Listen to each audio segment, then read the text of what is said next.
Waxaan ku su'aalay daawade ilaa saaka markaad soo kacday imse jeer ayaad gashay abka loo yaqaan WhatsApp-ka ama aad message ku dirtay. Waxaan u maleynayaa inay jawaabtaadu tahay boqolaal jeer. Weli ma isweydiisay daawade abkan aan maalin walba isticmaalo xagga uu ka yimi. Ila soco ilaa dhammaadka muuqaalka anaa kaaga jawaabi.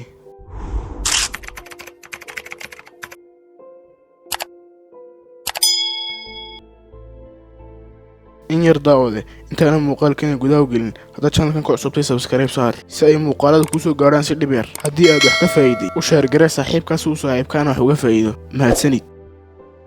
WhatsApp ababka wax la isku darka ugu isticmaalka fara badan. Haddii aynu galno qisada ninkii aasaasay WhatsApp-ka waxaa la odhan jiray Cham Kum. waxa uu ahaa muwaadin Ukraine ku dhashay. Isaga iyo hooyadii ayaa waxa uu safreen dalka Mareykanka waliba California. Waxay ku noolaayeen cayl ay siin jirtay dawladdu. Isla markiiba Cham Kum hooyadii waxay ku qasbanaatay inay shaqayso sidii inankeeda u koriso. Waxaanay noqotay shaqaale guri. Waxaynu inagu naqaano jaariyada. Markii uu Cham 16 jirsaday ayaa uu isaguna bilaabay inuu shaqeeyo. Waxaanu noqday dadka wadooyinka xaadha. Cham markii uu 18 jir noqday ayaa waxa uu jeclaa programming-ka laakiin ma uu haysan lacag uu ku barto ama uu buugaag ku soo iibsado. Cham waxa uu bilaabay in buugaagta qadiimiga meelaha lagu tuuro uu soo urursado si uu in uga barto hibadiisa programming-ka. Cham Kum waalidiintiisii biilan jiray aakhirkii way dhinteen. Isaguna meel banaan ayuu ku soo dhacay isagoo waxantii aan yeelan. Laakiinse waxa gacan qabtay saaxiib uu lahaa oo la odhan jiray Brian Acton. Waxaanay bilaabeen Cham iyo saaxiibkii inay bartaan programming-ka. Waxay bartaanba aakhirkii waxay shaqo ka heleen shirkadda Yahoo laakiinse kumay sii nagaadin. Taariikhdu markay ahayd 2007 ayay iskaga tageen shirkaddii Yahoo markay arkeen inaan wax horumar aan gaarin. Dalkiina way iskaga guureen Cham iyo saaxiibkii. Taariikhdu markay ahayd 2009 waxa ku dhawaatay Cham in ay ab lagu wada xiriir sameeyaan. Kadibna waxa uu bandhigay saaxiibkii Brian Acton.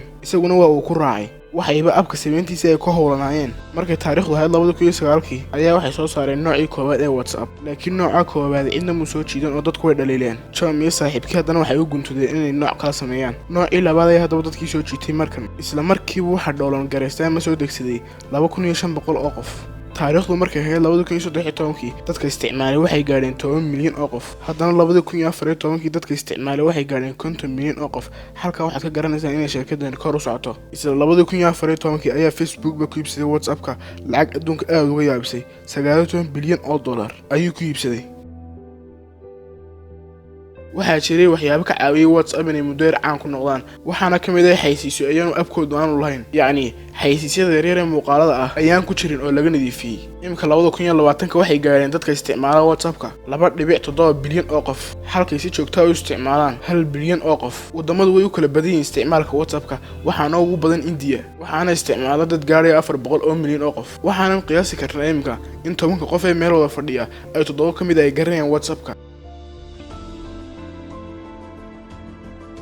haddaba daawade WhatsApp kuma dhalan hurdiye jiif kumana uu dhalan duruufo ay hor taagan oo waan isdhiibaya kumana uu dhalan subaxdiina hurdaya casarkiina inta cagameedhan makhaayad fadhiisanayaan ka sheekeynaya. haddaba waxa uu ku yimid daawade juhdi badan iyo tacab aad u fara badan.